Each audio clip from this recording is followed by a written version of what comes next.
Buen día a tothom. Buenos días. Me dice mi esposa que me retiro del micro y luego no me oís. Se me ha asignado, dentro de la serie Transformat, que empezamos hace unas semanas y que durará varios meses, el tema del retiro y la meditación. Ir conociendo al Señor para ir siendo transformados. Eso es lo que queremos hacer durante todo este tiempo. Y lo vamos a hacer siendo disciplinados, hablando de disciplinas espirituales que necesitamos para ir siendo transformados. Son disciplinas que se solapan, porque, por ejemplo, la palabra retiro va a aparecer muchas veces. Retirarnos para orar, retirarnos para estudiar la palabra, retirarnos como congregación, una vez al año nos retiramos, retirarse a los jóvenes para algo. La palabra retiro vale mucho. Incluso hay un parque que se llama así. Y luego la meditación, lo mismo. Entonces, para tratar de profundizar un poco más en el tema y dejarlo un poco más al margen de esto, me di a cambiar el nombre y lo he llamado el silencio y la contemplación. Va a parecer un poco místico esto, pero no soy San Juan de la Cruz ni Teresa de Ávila, pero quisiera hablaros del silencio y la contemplación. Y voy a deciros desde el principio claramente cuál es mi mensaje hoy.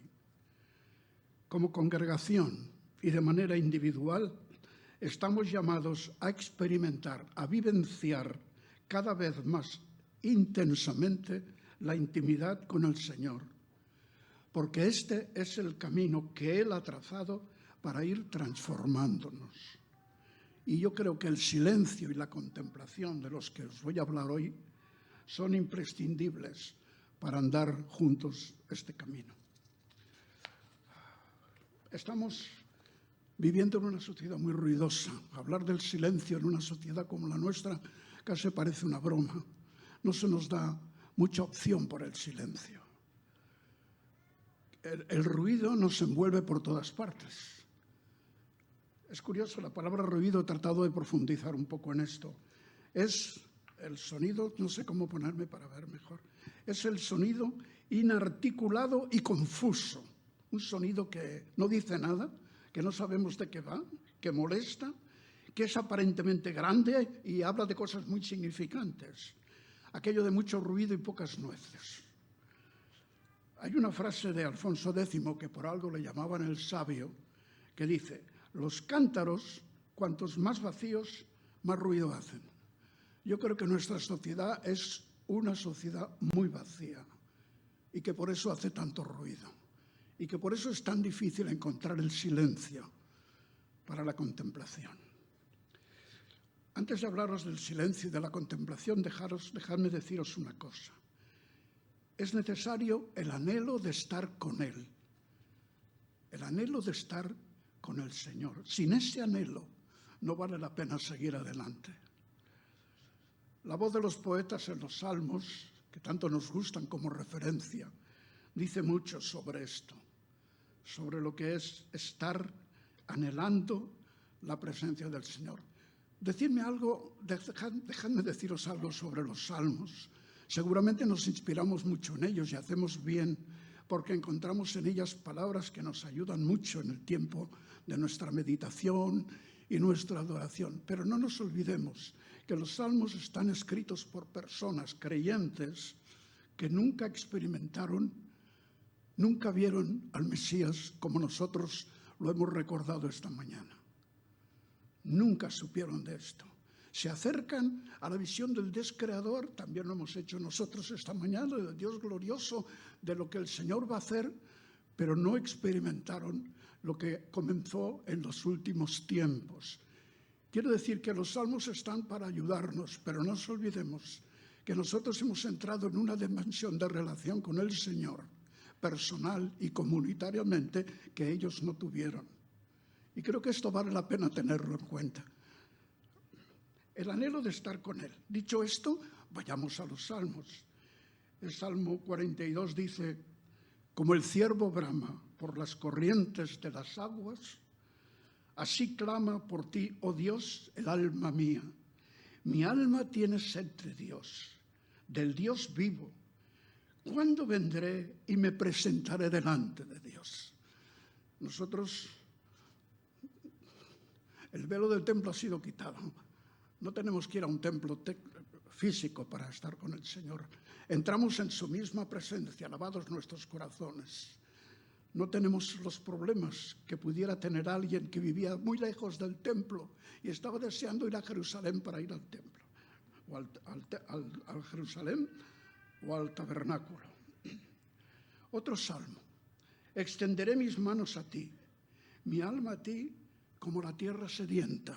La experiencia de sentirse seco y árido, con la necesidad de la frescura de la comunión con Dios. Eran sentimientos muy hermosos que nosotros también tenemos. Pero nosotros hemos oído a Jesús decir que Él es el que nos invita a ir a beber. El que tenga sed, que venga a mí y beba. Y de su interior brotarán ríos de agua viva. O como le dijo a la mujer samaritana, el que beba del agua que yo le daré no tendrá sed jamás. Así que no tenemos por qué tener las mismas experiencias de los salmistas. Nos ayudan. Los poetas siempre nos ayudan, los bíblicos y los otros. Aquí no hay muchos poetas, yo sé de algunos, y algunos que quizá podríamos serlo y no hemos ejercitado esta capacidad. Pero los poetas nos ayudan siempre, y los bíblicos mucho. Esta sensación de querer estar delante de Él. Dice otro salmo, en toda la noche no pego ojo para meditar en tu promesa. Tú me has prometido algo y yo no puedo pegar ojo pensando en lo que tú me has prometido porque yo sé que lo vas a cumplir. Esta sensación de estar en la presencia de Dios y no poder dormir. Claro, es difícil esta sensación, por ejemplo, se me ocurre, ya que hablamos de disciplina, si no tenemos la disciplina de acostarnos a una buena hora y no haber llenado la cabeza con imágenes en la tele o en novelas que realmente no nos van a llevar para pensar en estas cosas. Disciplinarnos va a significar cambios, y lo digo por mí mismo en primer lugar, va a significar cambios en nuestra manera de entender el descanso. Si uno va a la cama lleno de imágenes y cosas, o enfadado, si se pone el sol sobre su enojo, pues es muy difícil poder experimentar en la noche este encuentro con el Señor en el silencio de la noche. Vayamos a la búsqueda del silencio. El valor que el silencio tiene ha sido dicho de muchas maneras, y una de ellas que aquí todos conocemos es, la palabra es plata, pero el silencio es oro. Y el silencio, han dicho otros, y eso lo sabemos por experiencia, es más elocuente que las palabras.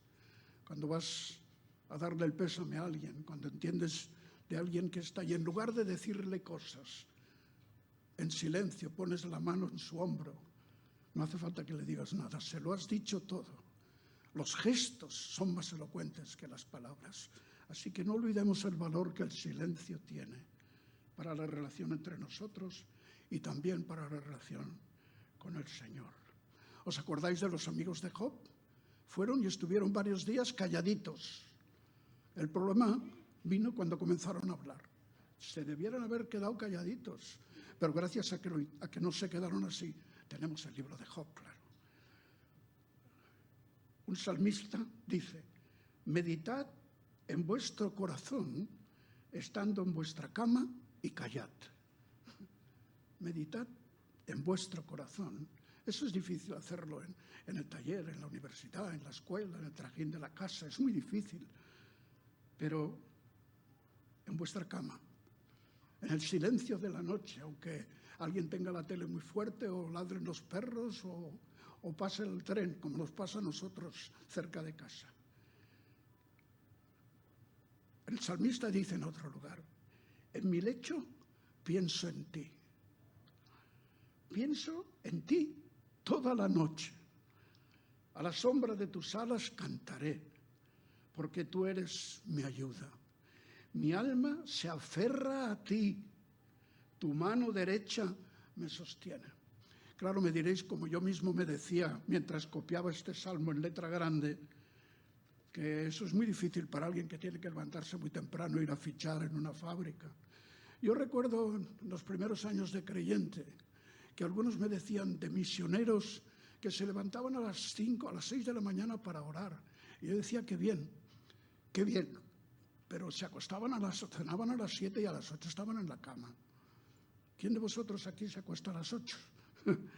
¿Quién puede levantarse a las 5 de la mañana? Y yo sé que hay quien lo hace. Pero quiero decir para que nos demos cuenta que cada uno es cada uno. Vivimos en nuestra mismidad, las situaciones de cada uno, la situación familiar, la situación personal, la situación laboral, todas estas cosas tenemos que pelear con ellas para encontrar el silencio. Y no es fácil, por eso se habla de disciplina, palabra que a mí no me gusta, pero que entiendo su importancia. El salmista dice otra vez, en la quietud del descanso nocturno examinaré mi corazón. Sí, el salmista dice en otro lugar, examíname, oh Dios, y ve si hay en mi corazón limpio, puro, enséñame. Pero también debemos examinarnos nuestro corazón en el silencio de la noche, en el silencio que no podemos encontrar durante el día, en el silencio que es oro y las palabras son plata. Dice el salmista en otro lugar, traigo a la memoria los tiempos de antaño.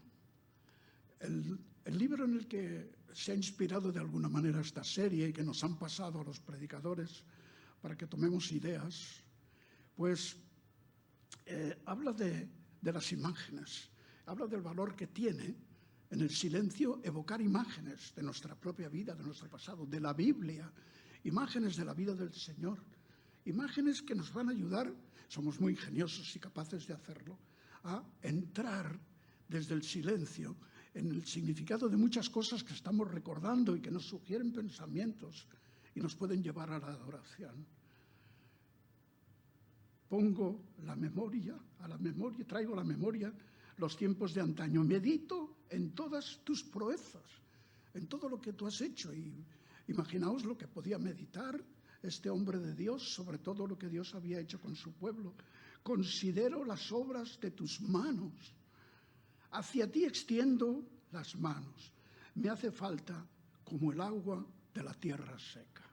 Esta necesidad, recordar quién es el Señor, lo que ha hecho el Señor. Podemos ver la historia que se relata en la Biblia.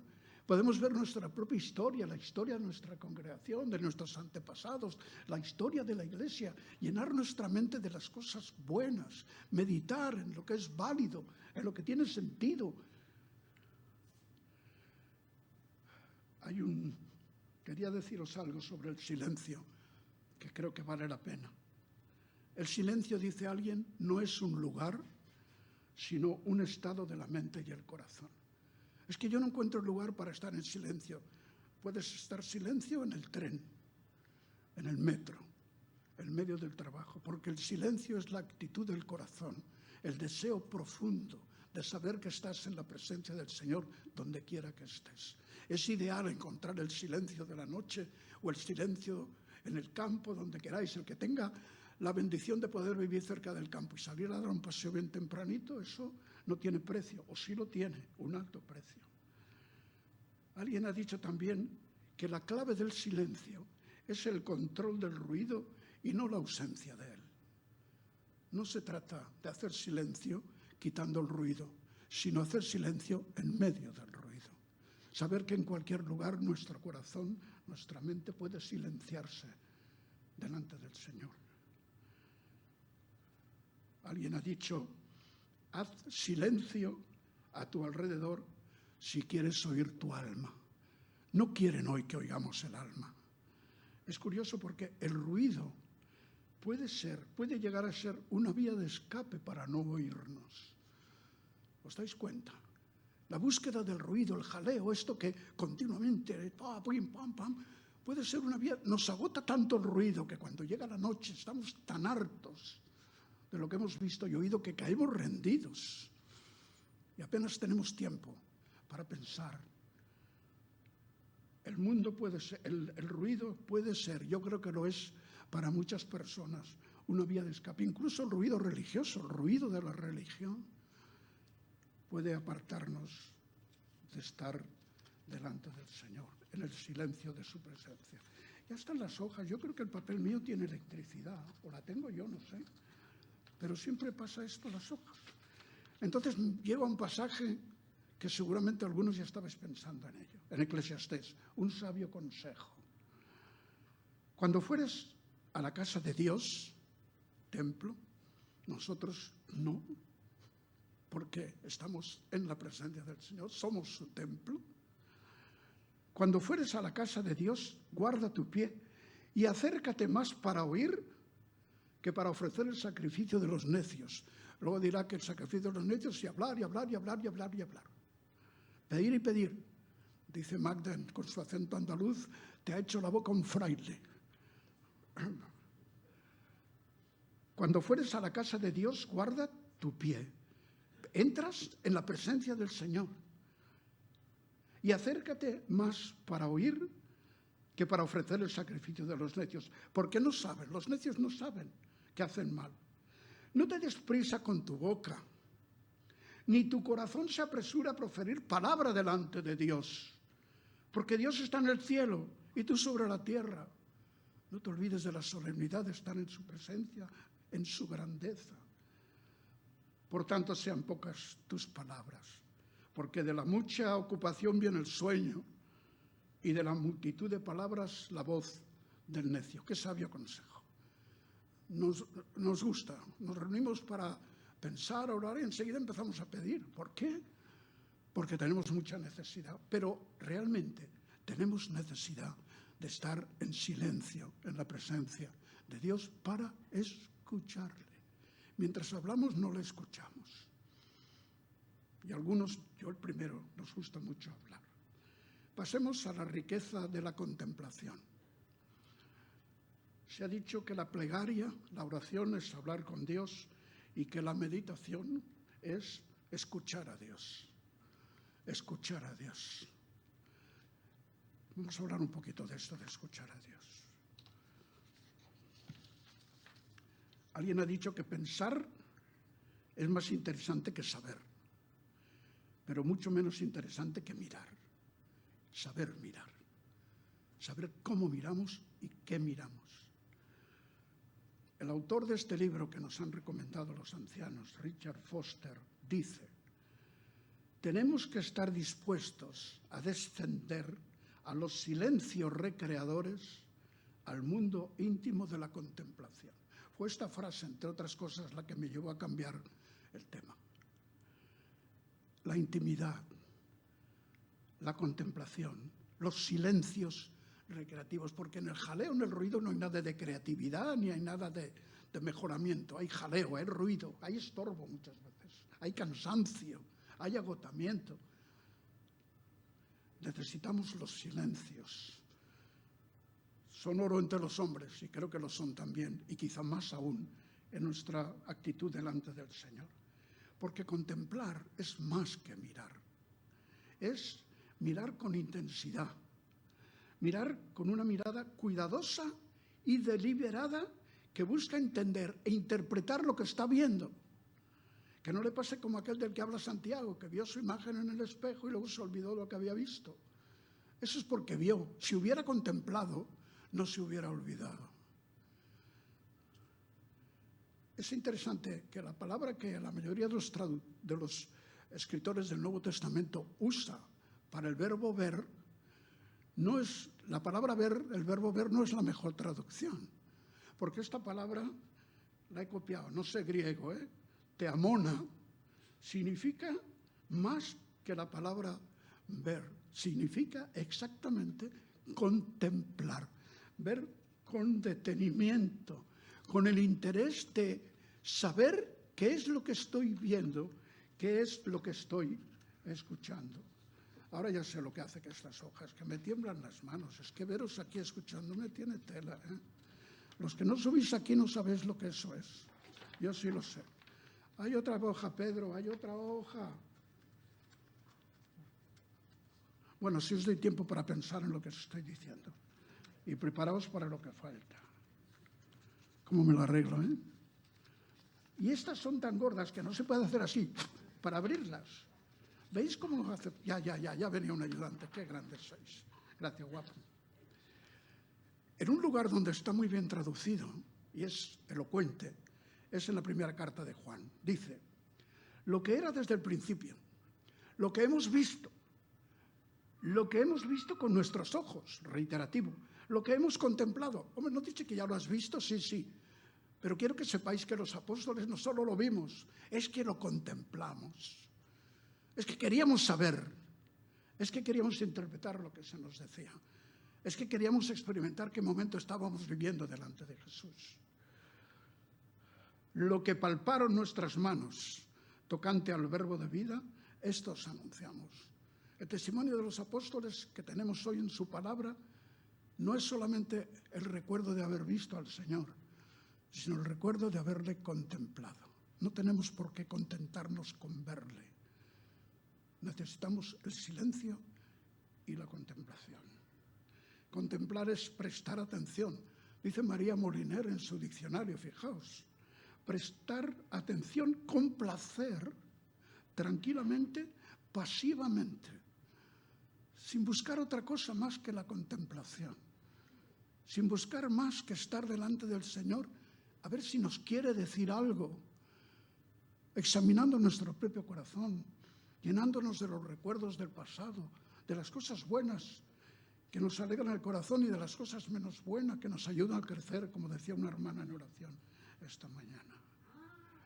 Quería hablaros de una experiencia personal. Hace ya varios años estaba yo en Tenerife, en un campamento de jóvenes de las iglesias de Tenerife y Las Palmas, un lugar llamado Garañón, un centro de retiros, curiosamente, retiros. Y por la tarde, después de las clases que yo llevaba, los jóvenes iban a la pista a jugar a baloncesto, a esto, lo otro. Y aquel día yo estaba viéndoles y al final ya era la hora de marcharse y se fueron todos. Y se apagaron todas las luces y me quedé solo. Yo nunca había visto el cielo como aquella noche. No lo puedo olvidar, esa imagen la evoco muchas veces. Yo me tendí sobre el suelo de la pista y para mí se paró el tiempo. Tuve que levantarme e ir a la cama, evidentemente, pero no me hubiera levantado de allí. Nunca vi la Vía Láctea, los millones de estrellas. Hay que estar en las cumbres de Gran Canaria. Aquí yo vivo en Granollers, una ciudad que tiene muchas luces físicas que no nos dejan ver el cielo. Y vosotros que vivís en Barcelona, ¿qué os voy a decir? Y en otras poblaciones grandes. Los que vivís en poblaciones pequeñas y todavía podéis ver las estrellas, dad gracias a Dios. Una de las cosas de este mundo es que se nos ha robado el placer de la naturaleza y la contemplación de la naturaleza, porque los cielos siguen contando la gloria de Dios. Y la expansión anuncia la obra de sus manos. En teología se dice que la contemplación es el estado de la persona que está absorta en la contemplación de Dios. Claro, por este camino llegaríamos al misticismo, no vamos a hablar de los místicos. Ya os decía que yo no soy ni San Juan de la Cruz, ni Teresa de Ávila, y supongo que ellos no están presentes esta mañana aquí. El poeta dice, poeta bíblico, de aquí tú amas la verdad en lo íntimo y en lo secreto, me cautiva esta palabra, me has hecho comprender sabiduría en lo secreto, porque tú amas la verdad en lo íntimo, en lo más hondo, en el contacto de la intimidad. Qué bonito. Pues, fijaos, un texto sobre el secreto. Jeremías.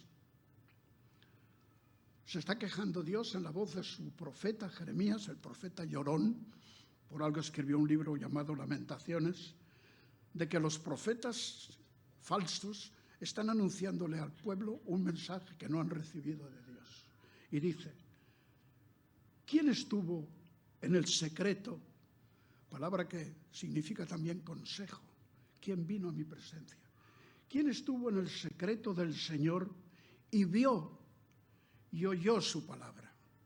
¿Quién estuvo ahí? ¿Quién estuvo atento a mi palabra y oyó, o a su palabra y oyó, dice el profeta. No envió yo a aquellos profetas, pero ellos corrían. Yo no les hablé, mas ellos profetizaban. No se trata de correr, se trata de hacer mucho, no se trata de hablar mucho. De la multitud de palabras viene el sueño y viene la necedad, hemos leído antes. Pero si ellos hubieran estado en mi secreto, si hubieran venido a mí para escuchar lo que mi pueblo tiene que escuchar y oír, y entonces habrían hecho oír mis palabras a mi pueblo. Eso vale para los predicadores, pero creo que vale para todos, ¿verdad?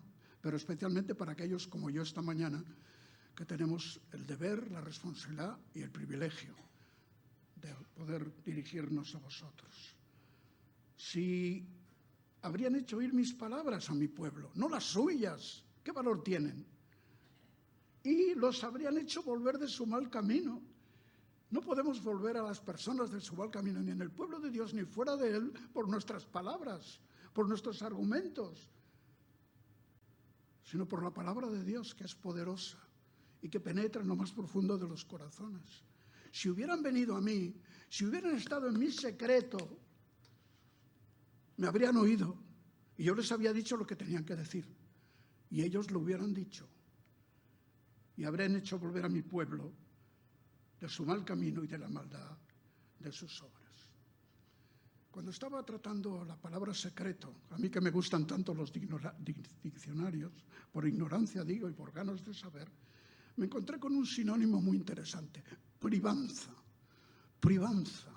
¿Qué palabra? Suena bien, ¿eh? Privanza. Es preferencia en el favor y confianza de un príncipe o alto personaje. Deriva también de privado. Es decir, aquel que puede entrar donde otros no pueden entrar, que tiene el vistiplau, que tiene el permiso de estar en privado con ese alto dignatario, con ese príncipe, que otros no pueden entrar. Nos va bien eso, ¿no? Tenemos entrada libre delante no del príncipe, sino del Rey de Reyes y Señor de Señores. Cuando yo leía esto de la amistad, de la intimidad, de la posibilidad de estar con Él, me acordaba de estas palabras: ya no os llamaré siervos, sino amigos, porque hacéis lo que yo os mando, porque la amistad es sinónimo de obediencia. Esto está muy claro en otras palabras. Dice el salmista: en la hermosura de la gloria de tu magnificencia y en tus hechos maravillosos meditaré. Esa es la cuestión. Buscar el silencio. Primero, anhelar su presencia. Después, buscar el silencio. Y después experimentar la contemplación. Se ha dicho que pensar contra la corriente de este tiempo es heroico. Y decirlo, una locura. Pues vamos a ser héroes. Vamos a intentar ser héroes, vamos a intentar ser locos e ir en contra de la corriente de este mundo. La sociedad en la que vivimos no quiere darnos silencio, quiere darnos ruido y cuanto más mejor. Quiere distraer nuestra cabeza, no quiere que pensemos. La Biblia insiste en que pensemos, porque es por medio de renovar nuestro pensamiento que experimentaremos al Señor y todo lo que Él es y tiene para nosotros. No es de otra manera. Hemos de luchar contra la corriente. Si habéis estado bañándoos y experimentando en el mar alguna corriente de esas que se os lleva, ya sabéis de qué hablo. Lo que cuesta a veces salir, pero hay que pelear y hay que salir. Y para eso hace falta disciplina. Y la disciplina no será posible si no hay un anhelo de estar con el Señor. Un anhelo que está en todo corazón y que algunos ya hemos descubierto al conocer al Señor, pero que tiene que incrementarse. Contemplar al Señor. Haced memoria de mí. No tengo tiempo para desarrollar esto, pero a veces pienso que nos gusta mucho pensar en el Señor creador, en el Señor que está en el cielo, Pero cuando Jesús dijo, haced memoria de mí, era Jesús de Nazaret, el que había dicho a sus discípulos, lavando los pies, haced lo mismo que yo he hecho. El que les dijo aquella noche en la cena final, pues vais a tener muchos problemas, los que me han desechado a mí os desecharán a vosotros y os perseguirán. Sí que les había dado palabras de esperanza, naturalmente. Os conviene que yo me vaya, porque si yo me vaya enviaré al Espíritu Santo. Él dará testimonio de mí, os explicará las cosas que os he dicho. Es decir, creo que la invitación de Jesús es a presentarnos delante de Jesús, a hacer memoria de Jesús, porque es viéndole a Él como el hombre perfecto, como el postrer Adán, que tenemos que aprender a caminar. Pero tenemos tantas ganas de estar en el cielo y experimentar lo que ya somos, pero todavía no es verdad totalmente, que a veces quizá cuando nos acercamos a la mesa del Señor, lo hemos hecho en el último himno, eso sí, no nos damos cuenta de que realmente creo que nos convoca para eso, para pensar en Jesús de Nazaret, en su humillación, en su manera de entender el calor de la gente, en su manera de sentir los problemas y las enfermedades y las posesiones demoníacas de los hombres, en su manera de decirle y cantarle las verdades al barquero, en su manera de enfrentarse al sistema que estaba presionando y engañando a su pueblo. El Jesús que fue escupido, maltratado, desechado y finalmente crucificado. Porque si hemos de vivir como Él vivió, dice la palabra, no es como Él está viviendo en los cielos ahora, esto vendrá después, cuando le veamos como Él es. Pero ahora que le amamos sin haberle visto, cuando nos congregamos para hacer memoria de Él, el que tiene que estar delante de nuestra mirada es sobre todo Jesús de Nazaret, el hombre a cuya imagen el Padre quiere hacernos, para recuperar sublimada nuestra condición de seres humanos. Dice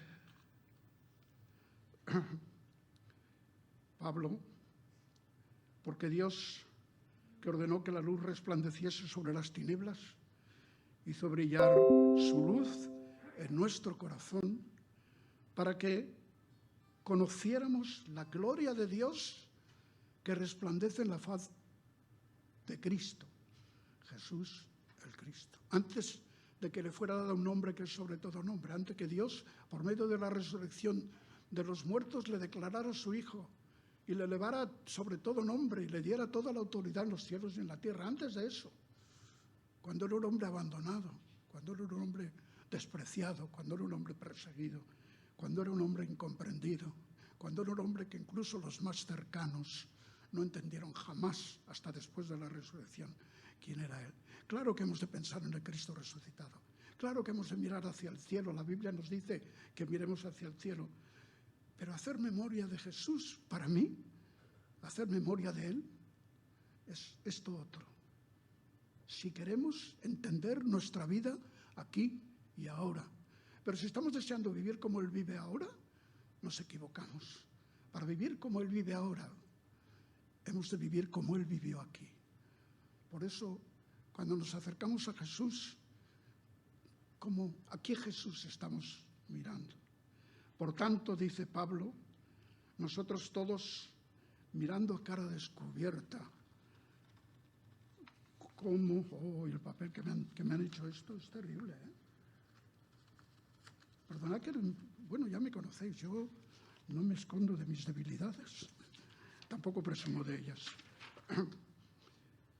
Nosotros todos, teniendo cara descubierta como un espejo, la gloria del Señor, somos transformados de gloria en gloria, para arriba, en su misma imagen. ¿Cuál es esa imagen?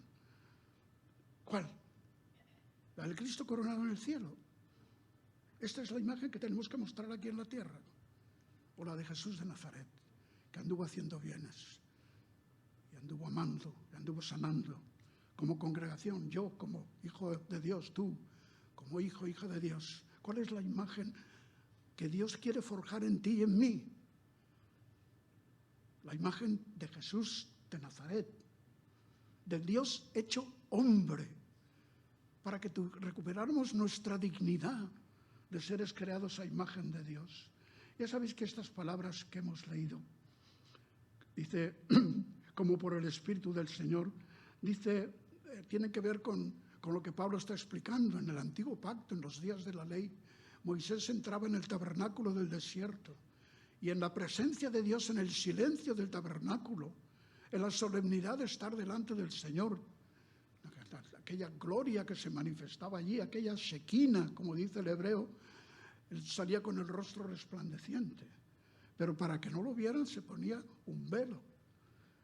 El autor de Hebreos dice que ese velo era prueba de que eso estaba para desvanecerse. Era el periodo del Antiguo Testamento, el periodo de los Salmos, el periodo de una visión de Dios incompleta. Porque a Dios nadie le vio jamás y el que le manifestó como Dios es el Hijo, el Señor Jesucristo.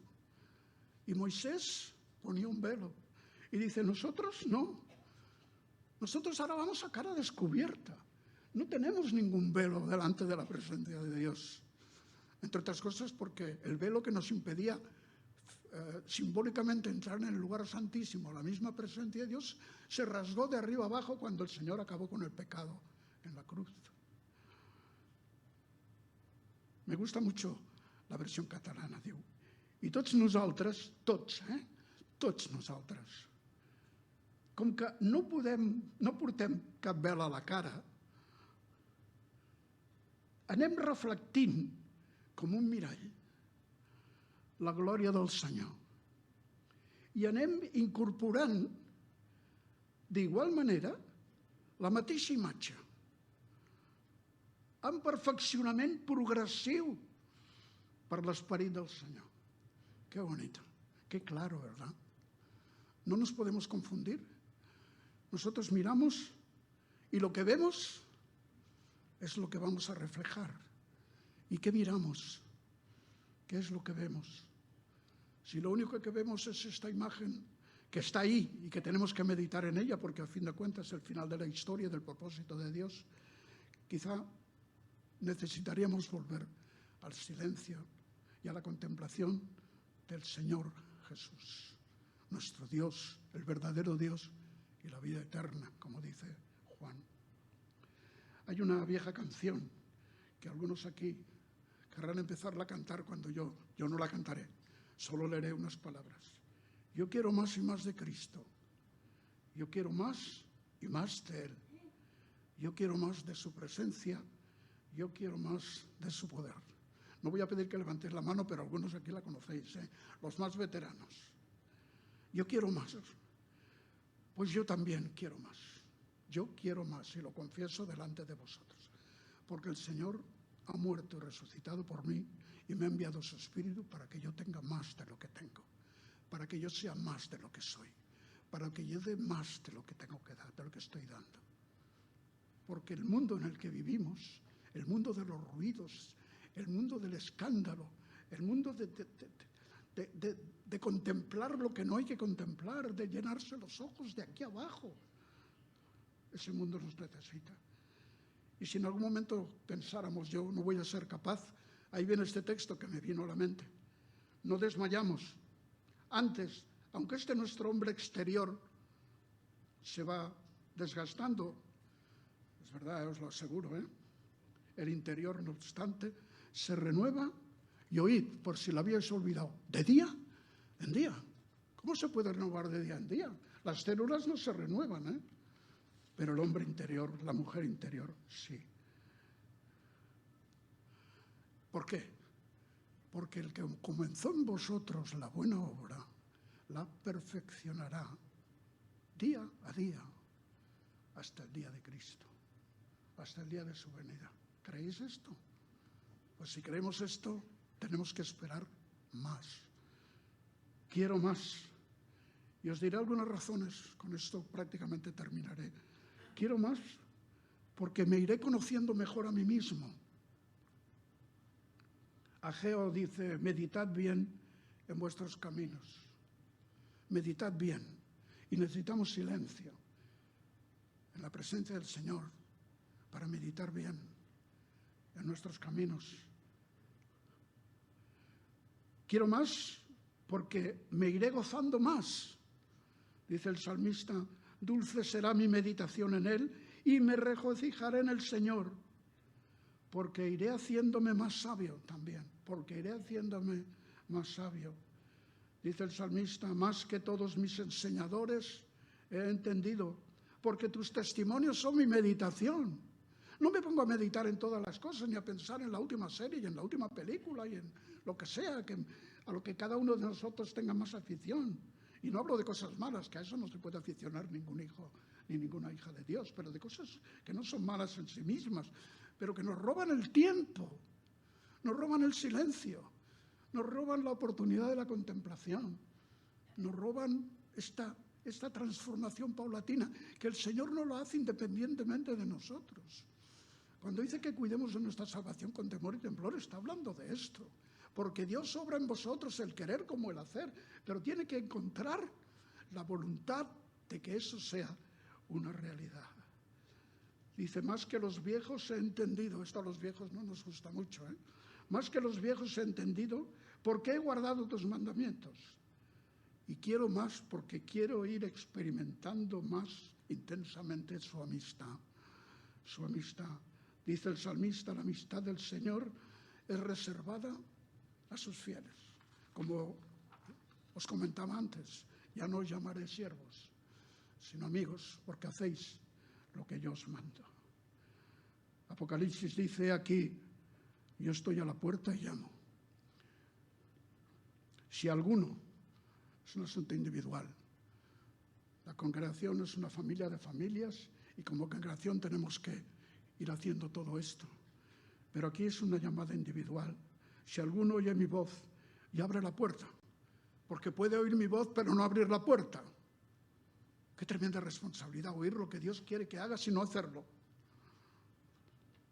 Más vale no prometer, dice en Eclesiastés, porque a Dios no le gusta que prometas y no hagas. Ese es un problema gordo, Os lo digo de verdad, por experiencia propia. Entraré a Él y cenaré con Él y Él conmigo. Voy a tener una intimidad con Él que solamente la tendrá aquel que oye mi voz. Porque si Él no nos llama, si no sentimos esto, a la puerta de nuestro corazón, se entiende. Pero el sonido es simbólico. Si llama a mi corazón y yo no le abro mi corazón, me voy a perder una cena exquisita. Y mira que yo soy de buenas cenas. Porque iré cumpliendo de esta manera cada vez mejor mi ministerio. Porque en el secreto de Dios encontraré la autoridad para decirle a los demás, porque me lo habré dicho a mí mismo, porque el Señor me lo habrá dicho a mí primero y me habrá comprometido primero antes que a vosotros que escucháis. Y la autoridad la voy a recibir por estar en el secreto de Dios y no en ninguna otra parte. Puedo leer muchos libros, puedo escuchar muchos mensajes y todo va a ser valioso para mi vida. Pero donde yo recibo mi autoridad, y tú, es en el secreto de Dios. Yo quiero más, y tú. ¿Tú quieres más? Al principio os decía cómo era mi mensaje y os lo leo otra vez. Como congregación y de manera individual, estamos llamados a ir experimentando y vivenciando cada vez más intensamente la intimidad con el Señor, porque es el camino que Él ha trazado para ir transformándonos a su imagen. Y para mí, el silencio y la contemplación, también los demás que vamos a ver examinando, pero en el caso que me corresponde a mí, el silencio y la contemplación nos son imprescindibles para ir caminando. Tengo una última cosa que se me ocurrió en el último momento y digo, lo voy a hacer. Soy así. El autor de ese libro que os he mencionado dice que una buena manera de meditar en el silencio, cuando somos capaces de eliminar el ruido en nuestro entorno y hacer silencio en nuestro corazón y en nuestra mente, es las imágenes. Como os decía antes, la imagen de la experiencia que yo viví allí en el Garañón, en las cumbres de Tenerife, no la puedo olvidar jamás y me hace mucho bien recordarla. Y otras experiencias, incluso el día de mi boda. Ya Magda se sonríe. Quería dejar con vosotros una imagen para que penséis en ella. No, yo no voy a explicar nada, solamente voy a dar el contexto de esa imagen. Y había subido Isaac a meditar al campo a la hora de la tarde. Isaac, ya había muerto su madre Sara y tenía un gran vacío en su corazón. Sabía que su padre le había designado como aquel que llevaría la promesa, el pacto que Dios había establecido. Abraham le había dicho: tú eres el hijo de la promesa y en ti se van a cumplir las promesas que Dios ha hecho. Lo sabía. Tenía un hermano, pero este hermano tenía otras bendiciones de Dios, pero no las bendiciones del pacto. Así que sabía que su padre quería que se casara no con una mujer de la tierra de Canaán, donde vivían con sus tiendas arriba y abajo, en el encinar de Manre, que se casara con una de la familia descendiente de Noé, de la familia, y mandó a su criado a buscar a una joven a esas tierras. Y el criado fue. Y aquí empieza la escena. Cuando vuelve el criado se encuentra Isaac, buscando la soledad y el silencio en el campo a la hora de la tarde, meditando. ¿Y qué vio? Vio a los camellos que venían. Porque no solamente venía Rebeca en un camello, otros camellos con los presentes que la familia de Rebeca había preparado para la boda. Rebeca también alzó sus ojos. Dice que Isaac alzó sus ojos y vio venir a los camellos, pero es que Rebeca también alzó sus ojos y vio a Isaac y descendió del camello, porque había preguntado al criado: ¿quién es este varón que viene por el campo hacia nosotros? Y el criado le dijo: es mi señor. Ya sabía ella quién era. Habían ido a buscar esposa para ese señor. Entonces el criado contó a Isaac todo lo que había hecho, cómo había ido a ver a esta familia, cómo todo había ido de perlas, cómo ella desde el primer momento entendió que era designada para vivir con Isaac, aún sin conocerlo. Yo ya sabía que tenía que vivir con Magdalena aún sin conocerla, ¿eh? No sé si tenéis la misma experiencia. Y dice que la trajo Isaac a la tienda de su madre, Sara, que ya había muerto, y tomó a Rebeca por mujer y la amó. Qué bonita manera para terminar este mensaje. Pensad en esta historia, pensad en las historias bíblicas. Saquemos de ellas, por la gracia y por la inspiración de Dios, todas las cosas buenas que pueden alegrar nuestro corazón y capacitarnos para la preciosa tarea de compartir su palabra con los demás. Os dejo este recuerdo de la Biblia para vuestra meditación. Que el Señor nos dé sabiduría y fuerzas y entusiasmo para ser disciplinados. Y os lo digo yo, que de disciplina tengo poca. Que Dios nos guarde y bendiga.